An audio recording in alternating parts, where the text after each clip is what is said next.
ଗୌରବ କହିବେ, ଆଦର୍ଶ ବଡ଼ମା, ମୁଁ ସତ କହୁଛି, ମୁଁ ରୁବି ମାଉସୀଙ୍କ ଇୟରିଂ ବିଷୟରେ କିଛି ବି ଜାଣିନି। ତାପରେ ନୀଲମ ଶାଢ଼ୀରେ ଥିବା ଇୟରିଂକୁ ଧରି କହିବେ, ଗୌରବ ଭାଇ, ଏଇ ଇୟରିଂସ ତମେ ରିମଝିମ ଭାଉଜକୁ ଦେଇଥିଲ ନା? ତାପରେ ଗୌରବ କହିବେ, ହଁ। ତାପରେ ରୁବି କହିବେ, ତା ମାନେ ୟାର ଅର୍ଥ ହେଲା ତୁ ମୋର ଗୋଟେ ପଟ ଡାଇମଣ୍ଡ ଇୟରିଂ ବିକ୍ରି କରିଦେଇ ସେ ପଇସାରେ ତୋ ସ୍ତ୍ରୀକି ଆଣି ଏଇ ଇୟରିଂଟା ଗିଫ୍ଟ କରିଛୁ। ତାପରେ ରିମଝିମ କହିବେ, ନାଇଁ ରୁବି ଆଣ୍ଟି, ଇଏ ସତ ନୁହେଁ। ତାପରେ ମାୟା କହିବେ, ମତେ ଏ ପିଲା କେବେ ବି ପସନ୍ଦ ନୁହେଁ ଦିଦି। କେବଳ ଆନନ୍ଦଙ୍କ କଥା ରଖି ମୁଁ ତାକୁ ଏ ଘରେ ରହିବାକୁ ଦେଇଛି। ମମତା, ଏସବୁ ହେଉଛି ତମର ମିଡିଲ କ୍ଲାସ ଚିନ୍ତାଧାରା ଆଉ ସଂସ୍କାର ଲାଗି ଗୌରବ ଆଜି ଏ ଜାଗାକୁ ପହଞ୍ଚିଛି। ଶେଷରେ ଯୋଉ ଘରେ ରହିଲା ସେଇ ଘରୁ ଚୋରି କଲା। ଛି।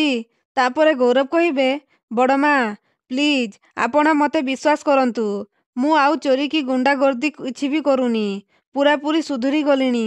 ମୁଁ ସତ କହୁଛି ବଡ଼ମା, ମୁଁ ରୁବି ମାଉସୀଙ୍କ ଇୟରିଂସ ଚୋରି କରିନି। ତାପରେ ମାୟା କହିବେ, ତୋର କୌଣସି କଥା ଉପରେ ମୋର ଟିକେ ବି ବିଶ୍ୱାସ ନାହିଁ ଗୌରବ। ତାପରେ ଗୌରବ ଆଶ୍ଚର୍ଯ୍ୟ ହେଇଯାଉଛନ୍ତି ଆଉ କହୁଛନ୍ତି, ଆଦର୍ଶ, ପଲ୍ଲବୀ, ତମେମାନେ ଦି ଜଣ ମତେ ଏଟଲିଷ୍ଟ ବିଶ୍ୱାସ କର, ମୁଁ ନିର୍ଦ୍ଦୋଷ। ପୁଣି କହିବେ, ରୁବି ମାଉସୀ, ଆପଣ ଯଦି ଚାହୁଁଛନ୍ତି ଏସବୁ ଜୁଏଲେରୀ ଆପଣ ଆପଣଙ୍କ ସାଙ୍ଗରେ ନେଇ ଯାଆନ୍ତୁ। ଆଉ ହାତ ଯୋଡ଼ି କହିବେ, କିନ୍ତୁ ଦୟାକରି ମୋ ଉପରେ ଏତେ ବଡ଼ ବଦନାମ ଦିଅନ୍ତୁନି। ତାପରେ ଆଦର୍ଶ କହିବେ, ଭାଇ ପ୍ଲିଜ, ତମେ କାହାରି ଆଗରେ ବିନତି ହେବା ଦରକାର ନାହିଁ। ଭାଇ, କେହି ତମକୁ ବିଶ୍ୱାସ କରନ୍ତୁ କି ନ କରନ୍ତୁ, ମୁଁ ତମକୁ ବିଶ୍ୱାସ କରୁଛି। ଆଉ ମୁଁ ଭଲ ଭାବରେ ଜାଣିଛି ତମେ ଏ କାମ କେବେ ବି କରିନଥିବ, କେବେ ବି ନୁହେଁ। ତାପରେ ପଲ୍ଲବୀ କହିବେ, ମୋର ବି ଆପଣଙ୍କ ଉପରେ ବିଶ୍ୱାସ ଅଛି ଗୌରବ ଭାଇ। ମୁଁ ଜାଣିଛି ଆପଣ ସୁଧୁରି ଯାଇଛନ୍ତି ଆଉ ଆପଣ ଏଭଳି କାମ କେବେ ବି କରିନଥିବେ। ତାପରେ ରୁବି କହିବେ, ତା ମାନେ ମାୟା, ୟାର ଅର୍ଥ କ'ଣ ଆମେ ଦି ଜଣ ମିଛ କହୁଛୁ? ତାହେଲେ ଠିକ ଅଛି। ଏସବୁ କଥା ଯଦି ସତ, ତାହେଲେ ମୁଁ ଆଉ ନୀଲମ ଏ ଘର ଛାଡ଼ି ଚାଲିଯାଉଛୁ ଆମେ। ତାପରେ ଆଦର୍ଶ କହିବେ, ହଁ ତ ଚାଲିଯାଅ ନା। କିଏ ତମକୁ ଅଟକେଇଛି? ତମେ ମା ଝିଅ ଦି ଜଣ ଯାକ ଏ ଘରୁ ଚାଲିଗଲେ ନା ବହୁତ ଭଲ ହୁଅନ୍ତା। କାରଣ ତମେ ମା ଝିଅ ଦି ଜଣ ଯାକ ଏ ଘରକୁ ପୁରାପୁରି ଭାଙ୍ଗି ସାରିଲଣି।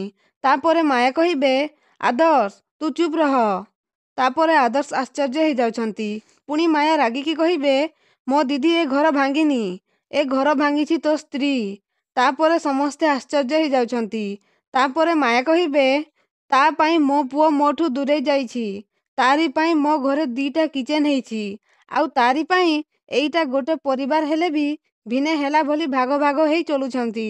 ଆଉ କେବଳ ତାରି ପାଇଁ ମମତା ମୋରି ଘରେ ରହି ମୋ ବିରୁଦ୍ଧରେ ଯାଉଛି। ଏସବୁ ପାଇଁ ଦାୟୀ ହେଉଛି ତୋ ସ୍ତ୍ରୀ ଆଦର୍ଶ, କେବଳ ତୋ ସ୍ତ୍ରୀ। ଆଉ ତୁ କହୁଛୁ ଏ ଘର ମୋ ଭଉଣୀ ଭାଙ୍ଗିଛି। ତାପରେ ଆଦର୍ଶ ଆଶ୍ଚର୍ଯ୍ୟ ହେଇଯାଉଛନ୍ତି। ପୁଣି ମାୟା କହିବେ, ମୋ ଦିଦି ଏ ଘରୁ କୁଆଡ଼େ ବି ଯିବନି, କୁଆଡ଼େ ବି ନୁହଁ। ଏ ଘର ସେମାନଙ୍କର ବି ଘର।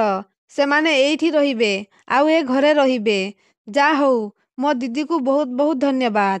କେବଳ ତା ଲାଗି ଏ ଘରେ ମୁଁ ଲୋକମାନଙ୍କର ଅସଲ ଚେହେରାଟା ଦେଖିପାରୁଛି।